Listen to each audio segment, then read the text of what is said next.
Yung seahorse. Ito oh. Tail. Sana nga tail tala. Bukan takon ba si ubul na. Hindi na siya mahalin. Ah, kita lang kayo, big sila, oh. Ano, may mga tala, kailan mo na ito kita. Hindi ka sa ganun ka pa ang mga roda.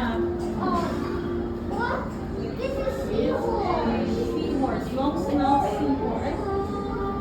Ayun yung mga seahorse. Kanina ang snout niya to, oh. At the snout. Gabusong sa to oh. Gabusong oh.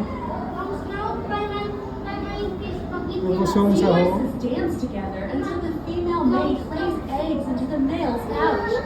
Yes, that's right.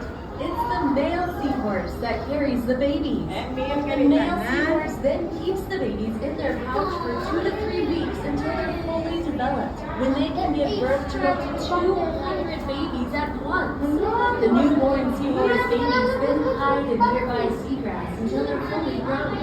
They're often difficult to spot because they're so tiny. That's not the seahorse. Oh, about here, oh, may iba mga seahorse. Kailan daw, may mga black, oh. Look at them, no? Hindi ka mas-scared, Sina. Kaya hindi na siya magwa.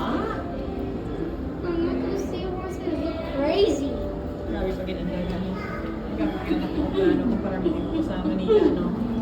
Oo, ang karot tsaka ulo na oh. Nagamit na itog na oh.